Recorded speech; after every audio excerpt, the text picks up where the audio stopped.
Good afternoon, everyone. It's great to see a lot of friends and familiar people around. It's an amazing time, 20 years of EBUS. I mean, who could have thought of that?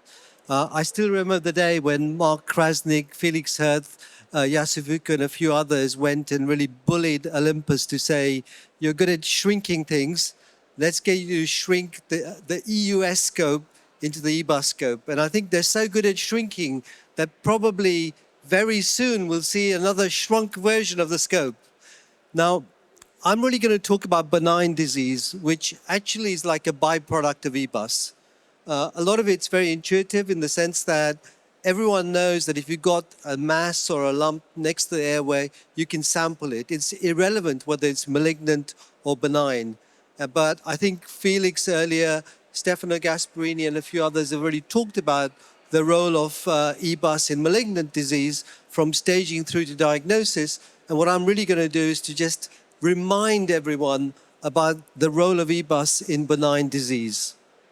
Now, this is a very typical patient. This was a 32-year-old chap who was actually having dinner with his family and experienced a cardiac arrest during a meal. Luckily, there was a very good first responder there. They resuscitated him. And he went to the hospital, had a chest X-ray, and ECG showed bigeminy, and you've guessed it, this is what his CT scan looked like. And he's got multiple bilateral hilar lymph nodes, and I'm sure all of you know the diagnosis already. Having said that, with these days, we can sample these lymph nodes very simply to try and confirm the diagnosis. So with EBUS, you basically see the lymph node. With sarcoidosis, which this is more the case, quite often it's got very characteristic findings. You'll find a central hilar vessel. You'll find multiple lymph nodes. The symmetry of the lymph nodes should already give you an idea as well. But like I said, the morphology of the lymph node ultrasound characteristics also give you a hint of this. And as we've done in every other case, EBUS very simply allows us to sample these glands very efficiently, very simply, with minimal risk. And I'll show you the evidence base in a moment. And this is the result. This is a large form granuloma. This is a non-necrotizing granuloma. And the diagnosis in this chap was sarcoidosis. So he had a CRT placed and also started on some adjuvant, some steroid treatment. Now, actually, Ritesh Agarwal in India already performed a meta-analysis, and he looked at several studies. You can see that they're all variable. Some studies have recruited as few as 14 patients through to a large study of 105 patients, all with suspected sarcoidosis, and they looked at the utility of endobronchial ultrasound in this group of patients. And here is the meta-analysis. And what you can see here is that the success rate of EBUS in diagnosing pulmonary sarcoidosis is around 85%. Now, prior to the role of EBUS, we would always say, is it worth doing a transbronchial lung biopsy? Is it worth doing a mediastinoscopy? We would only really do it if we really thought there was a strong differential of lymphoma. To subject a subject to mediastinoscopy we felt was too high, and we'd make a clinical diagnosis of sarcoidosis. So the way EBUS has really strongly contributed in this field is that a higher proportion of patients have a more substantiated diagnosis of sarcoidosis. And my latest slides will show you why it is important to do it. So even if you have this pattern of bilateral hilar lymphadenopathy, very symmetrical disease, and you're pretty sure it's sarcoidosis, there are some very clear-cut cases where actually the endpoint is very different. And therefore, it is very worthwhile sampling. And you can see the funnel plot, again, shows you that the standard error for endobronchial ultrasound in sarcoidosis is pretty tight. And you are getting really high-quality results.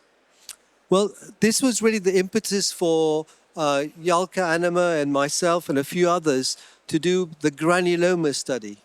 So we randomized 366 patients. We lost about 62 patients because of various factors, like they didn't want to participate, there were other issues, consent was an issue. And in the end, we had 149 randomized to conventional bronchoscopy with lavage and transbronchial lung biopsy, and 150 to some form of endosonography and biopsy. And you will see in the group, which was randomized to conventional bronchoscopy, 72 patients had granulomas detected. And 69 patients had no granulomas detected. So only about half had a conclusive answer. And in terms of final diagnosis, the actual sarcoidosis rate was very high. And I'll show you that data in more detail in a minute. If you look at the group where we did it with endosonography, and you could do either an EBUS or an EUS through the EBUS scope, 114 had granulomas detected, and only 32 subjects did not have granulomas detected, and about 8 inconclusive. So what that translates to is that when you use conventional bronchoscopy, only a much smaller proportion of people have a diagnosis. Now, these are the patients who actually had biopsies taken. So in 6 of the patients who underwent transbronchial lung biopsy, they actually didn't even do the procedure. But you can see the success rate, or literally everyone who had endosonography had a procedure. And the diagnostic yield there is 53% for conventional bronchoscopy. So that's a gold standard up until EBUS was lavage with a transbronchial lung biopsy, but that only gave you a conclusive answer in a randomized controlled study in 53% of subjects, compared to 80% for endosonography. What did the rest of the patients have? Well, even in this group where you were confident that the pre-test probability was this was sarcoidosis, some of the patients had a reactive lymph nodes. Some of them patients had non-specific interstitial fibrosis. There were actually 2 cancers in this mix as well. And then there was metastatic colon, and then other conditions like pneumoconiosis, atypical pneumonia. So what clinically appears to be sarcoidosis does not mean it is sarcoidosis. So I think there's value in diagnosing it by sampling it. And what I'll show you a bit later on, not only should you rely on pathology, you should always try and send 1 specimen off or 2 specimens off from the lymph node for culture, microbiology, because you will find other cases. And you can see one of the patients in the conventional group and one in the EBUS group actually had tuberculosis. This is the area under the curve in the Granuloma study, and you can see that transbronchial lung biopsy only sits at around 50%, whereas endosonography, the success rate is well above 80%, and you can see it lies very high up on the AUC curve. So I think all of you will agree, and I'm sure this is the practice at the moment, that whenever you do consider sarcoidosis as your differential, you make every effort to do a procedure to try and get a diagnosis. In terms of adverse events, conventional bronchoscopy was actually far worse. If I can use the pointer, you will see, oh, I can't, that actually looking at bleeding, all the bleeding events are with conventional bronchoscopy. There are no bleeding events with endobronchial ultrasound. Pneumothorax, again, all in the bronchoscopy, none really in the EUS group. And then both groups had minor adverse events, which we always see, like, sore throat, transient fever, slight cough, change in the voice. So on the whole, what this study showed in the randomized controlled study is not only is the diagnostic yield with endobronchial ultrasound superior to conventional bronchoscopy, but also the adverse event profile is vastly superior.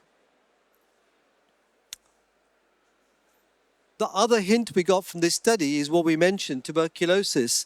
And I'll come to a study which Neil Navani up there initiated subsequently. And you can see that patient with a chest X-ray which showed a right paratracheal mass, some upper zone cavitation and changes, and this was the CT scan. And again, you can see widespread nodularity. There's a mass with a cavity. There's some fibrocavitary disease. And again, clinically, we can all guess that this is going to be tuberculosis. But in the world of what we live in today, we really want a diagnosis. We also want to know the sensitivity pattern so that we can treat these patients properly, especially whereas in some centers we're starting to see the development of MDR-TB. And the diagnostic rates from a conventional bronchoscopy were actually lower than EBUS. Unfortunately, this doesn't really project very well in the lighting of this area, but EBUS has very characteristics morphology when you're thinking about TB. It's got these changes which I call coagulative necrosis. And by that I mean you have areas of low attenuation and high attenuation within the same lymph node. And that would always make you think of tuberculosis.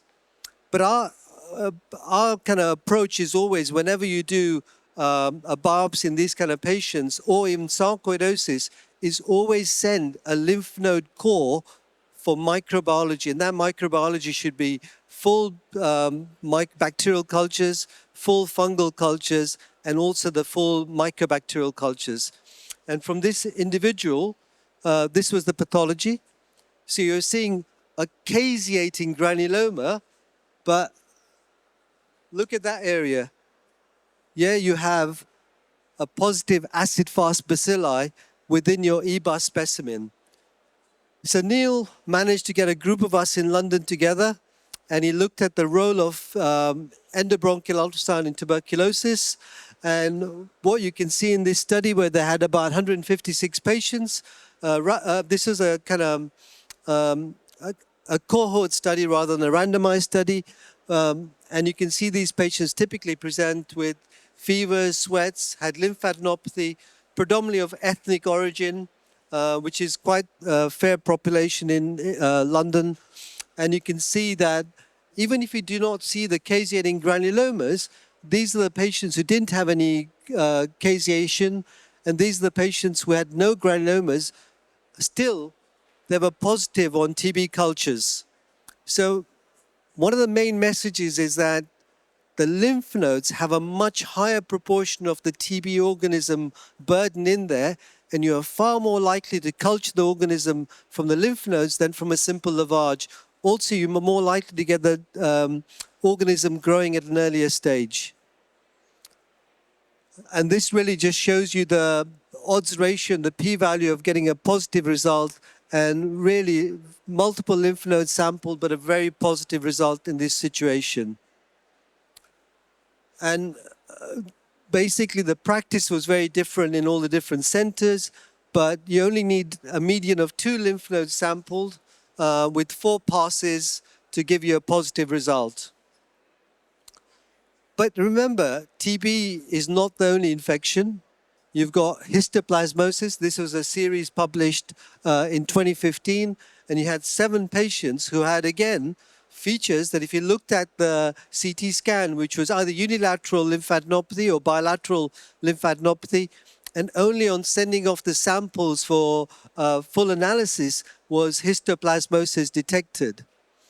And you can see in quite a lot of them, after the pathology, they had convalescence and acute serum, which changed, indicating that they were histoplasmosis positive. This was another recent case we had. A patient had some subtle nodularity throughout the lung fields. They had mediastinum and hilar lymph nodes, and the PET showed avidity. Oops.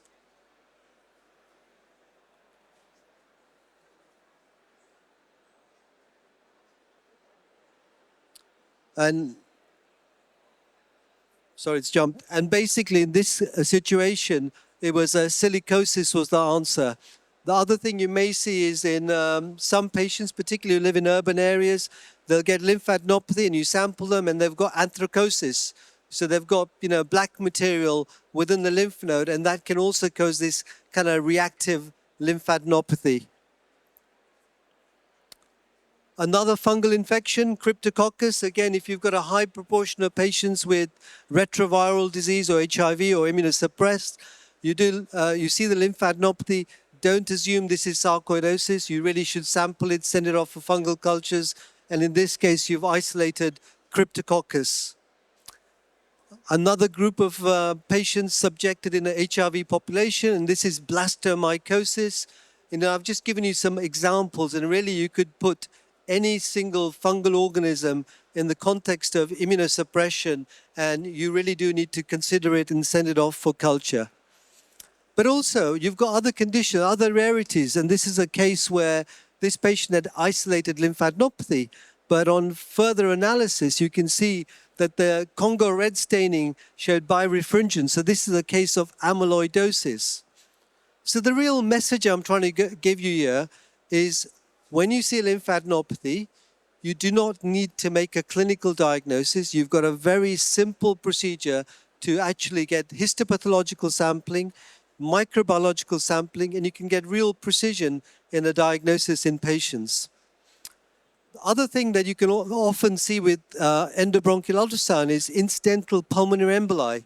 Obviously, I would not recommend you do EBUS in an acute pulmonary embolic setting, but quite often you'll see patients with chronic thromboembolistic disease, and you can see the clot sitting in the pulmonary artery. And Felix, who always likes to do things first, actually managed to get a series of patients where they used endobronchial ultrasound for the detection of central pulmonary emboli in this cohort study. And you can see that if it's a central pulmonary embolus, endobronchial ultrasound was as good as a CT for diagnosing the pulmonary embolus. But my answer to you is stick to CT for this situation. So I'm going to stop there, but the main take-home message is if they've got bilateral or unilateral lymphadenopathy, don't always make a clinical diagnosis of sarcoidosis, because you will find at least 10 to 15% of cases may be due to other causes. And those causes range from bacterial, viral, fungal, infections through to other conditions like anthracosis, Castleman's disease, and even rare cases where you get patients with silicone breast implants and you'll see adenopathy in those patients. And there, I'll stop there. Thank you very much. I'll take any questions. Yeah, thank you, Pallav. Any questions? Hi, thank you very much. It was very interesting. I have some practical questions. With your experience, do you have some recommendation for young or at the beginning of the EBUS practice of the needle that you recommend for pathologies? Like sarcoidosis, you will want the 22 or 21 or my favorite 19. Or, and the second one is the same. How many times you are doing this for the sarcoidosis, for the tuberculosis, if you are doing 2 samples, 5 samples, 10 samples? I think that's a really good question. There's such a lot of variability in everyone's practice, and you ask the same question to everyone, you'll get a different answer. My answer is one that Olympus doesn't like. I love the very old Olympus needle. The reason why is it's got a very amazing stylet, and you basically do the slow pull technique. You do not use a suction, because when you use suction, you actually cause a lot of trauma within the lymph node and you cause bleeding. So with the old stylet, you just do capillary action and you will get beautiful cores of tissue. And in our practice, it's actually very surprising for us to do more than 2 needle passes per lymph node. And yet our diagnostic rate is over 90%. But I think if you're starting, I would say to you, use that technique, do at least 5 needle passes, look at the specimen, and all my fellows are very mean, they grade us. And unless that pot is full, they give you a 2, and they only very rarely give you a 5. But also, we say never use a 5-point scale, use a 6-point scale. Because if you use a 5-point scale, everyone will give you a 3.